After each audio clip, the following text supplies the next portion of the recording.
नमस्कार।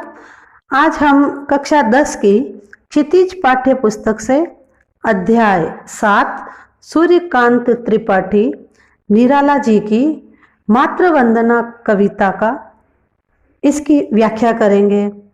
इसके पहले की वीडियो में हमने निराला जी की अभी न होगा मेरा अंत कविता की व्याख्या देख चुके हैं। देखिए, मातृवंदना कविता का इसके बारे में कुछ बात करते हैं। देखिए, मातृवंदना कविता में निराला का राष्ट्र प्रेम मुखरित हुआ है, जिसमें वे अपने अर्जित सभी कर्म फलों को मां भारती के चरणों में अर्पित कर अपने को धन्य महसूस कर रहे हैं। कवि जीवन पथ के सभी विघ्न बाधाओं को पार करता हुआ मां की सेवा में अपना बलिदान कर उसे हर दुख से मुक्त करना चाहता है। विनय शिल्प में लिखी गई यह एक अद्भुत कविता है। देखिए, मातृवंदना कविता की व्याख्या देखते हैं। नर जीवन के स्वार्थ सकल बलि हो तेरे चरणों पर मां, मेरे श्रम सिंचित सफल। जीवन के रथ पर चढ़कर सदा मृत्यु पथ पर बढ़कर महाकाल के खरतर शर सह सकूं, मुझे तू कर दृढ़तर। जागे मेरे उर में तेरी मूर्ति, अश्रु जल धौत विमल। दृग जल से पा बल बलि कर दूं, जननी जन्म श्रम संचित फल। देखिए, प्रसंग देखते हैं। प्रस्तुत अवतरण सूर्यकांत त्रिपाठी निराला द्वारा रचित मातृवंदना कविता से लिया गया है। इसमें कवि ने मां भारती की वंदना करते हुए देश प्रेम का भाव व्यक्त किया है। देखिए, इसकी व्याख्या देखते हैं। नर जीवन के स्वार्थ सकल बलि हो तेरी चरणों पर मां, मेरी श्रम सिंचित सब फल। कवि निराला कहते हैं कि हे भारत माता, मुझे ऐसी शक्ति दो कि मेरे मनुष्य जीवन के सारे स्वार्थ तेरे चरणों पर समर्पित या न्योछावर हों और मेरे श्रम से अर्जित सारे कर्म फल भी तुम्हारे चरणों में समर्पित हों।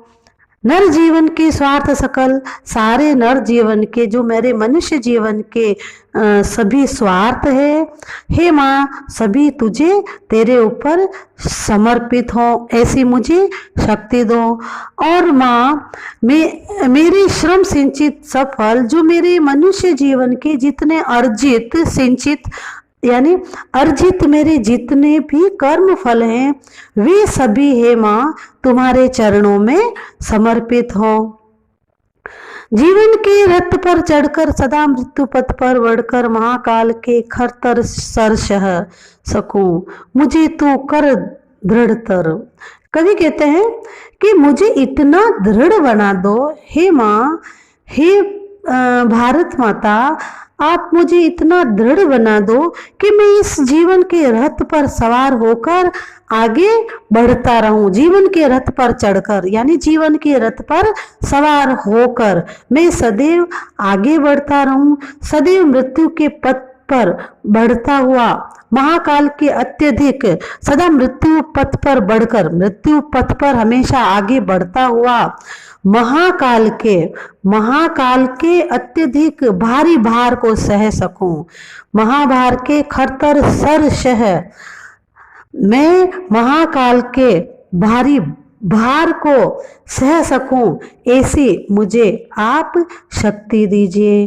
परंतु इसके लिए तुम्हारी कृपा और तुमसे शक्ति की जरूरत है। इसलिए ये जो मुझे जीवन के रथ पर चढ़कर मृत्यु की ओर आगे बढ़ना है, महाकाल का भार सहन करना है, इसके लिए मुझे तुमसे शक्ति की जरूरत है। और हे भारत माता, तेरी कृपा की मुझे जरूरत है। इसलिए तुम मुझे बहुत मजबूत बना दो। क्या करो तुम मुझे तू कर दृढ़तर, मुझे मजबूत बना दो। मेरे हृदय में तुम्हारी मूर्ति जागे, जागे मेरे उनमें उर में तेरी मूर्ति, उर में मेरे मन में, मेरे हृदय में।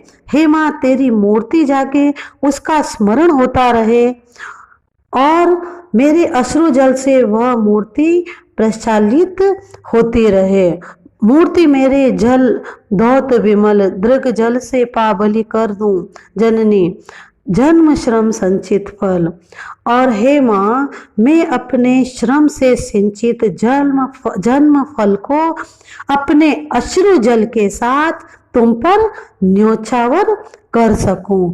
हे माँ मुझे इतनी शक्ति दे कि मैं इतना दृढ़ बन सकूं और मेरे हृदय में हमेशा तेरी मूर्ति जागे, यानी मेरे हृदय में हे माँ तेरी मूर्ति बसी रहे और मुझे तेरा स्मरण हमेशा होता रहे, हमेशा तेरा स्मरण रहे और मेरे अश्रु जल से वो मूर्ति हमेशा प्रचलित होती रहे।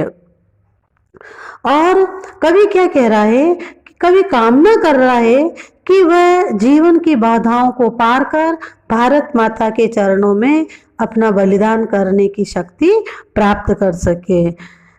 दृग जल से पाबल बलि कर दूं जननी, जन्म श्रम संचित फल।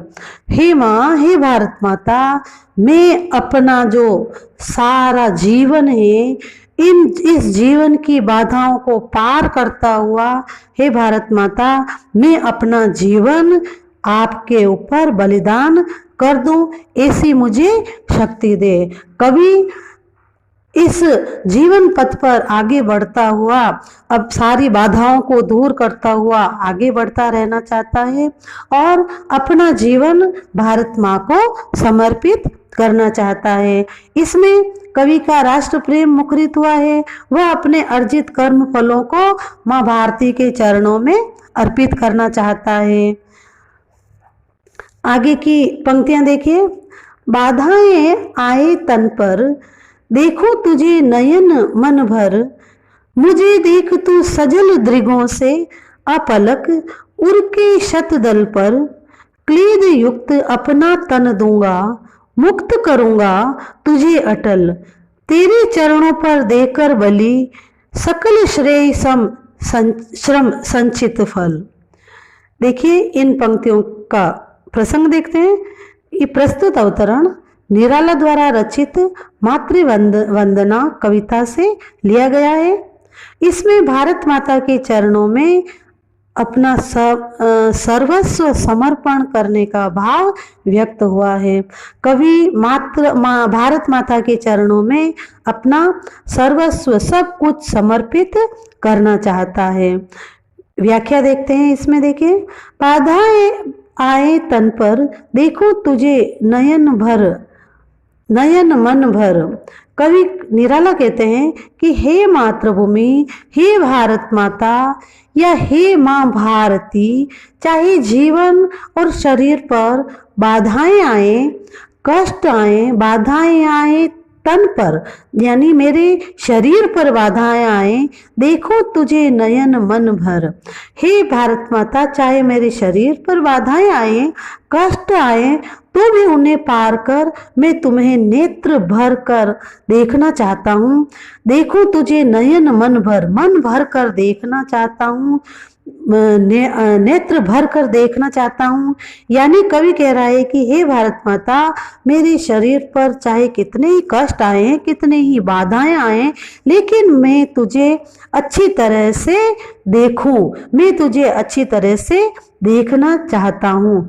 मुझे देख तू सजल दृगों से अपलक, उर के शतदल पर क्लेद युक्त अपना तन दूंगा, मुक्त करूंगा तुझे अटल, तेरे चरणों पर देकर बलि, सकल श्रेय श्रम संचित फल।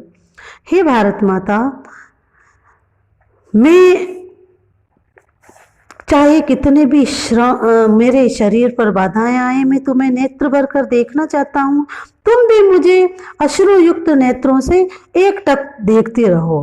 तुम मुझे देखो अपने सजल नेत्रों से, यानी जल से भरे हुए, सजल यानी अश्रु युक्त नेत्रों से, हे भारत माता तुम भी मुझे एकटक अपलक यानी बिना पलक झपकाए, एकटक हे भारत माता तुम भी मुझे देखते रहो। मैं तुम्हारे हृदय रूपी कमल पर अपना गीला शरीर समर्पित कर दूंगा। गीला शरीर समर्पित कर दूंगा यानी मैं जो अश्रुओं से भरा शरीर है वो मैं तुम पर समर्पित कर दूंगा। मैं अपना गीला शरीर उर के शतदल पर क्लेद युक्त अपना तन दूंगा। मैं अपना क्लेद यानी गीला या व्यथित, तो मैं हे भारत माता मैं तुम पर अपना व्यथित जो शरीर है या जो गीला शरीर है, वो कष्टों से भरा हुआ जो व्यथित शरीर है, वो शरीर मैं तुम पर समर्पित कर दूंगा और अपने सारे श्रेष्ठतर श्रम से संचित फल को, और जो मैंने अपने कर्म फल संचित किए हैं, जो अपने मेहनत से श्रम अर्जित किए हैं, जो फल अर्जित किए हैं, कर्म फल अर्जित किए हैं, हे भारत माता वे सभी संचित फल मैं तुम्हारे चरणों में समर्पित कर दूंगा। इस प्रकार मैं तुम्हें सभी कष्टों से मुक्त कर अपना बलिदान कर दूंगा। मैं अपना बलिदान तुझ पर दूंगा। क्लेद युक्त अपना तन दूंगा, मुक्त करूंगा तुझे अटल, तुझे सारे मुक्त करूंगा तुझे अटल, यानी मैं तेरे क्या है जो कष्ट हैं उनको हर कर हे भारत माता मैं तुझे समर्पित करे, तुझे सारे कष्टों से मुक्त कर दूंगा और मैं तुझे अपना बलिदान दूंगा। श्रम निष्ठा से अर्जित सभी कर्म फलों को भारत माँ के चरणों में अर्पित करने की कवि कामना कर रहा है। ये मातृ वंदना कविता की व्याख्या की हमने। अगला पाठ पढ़ेंगे हम अगले वीडियो में। तब तक के लिए धन्यवाद।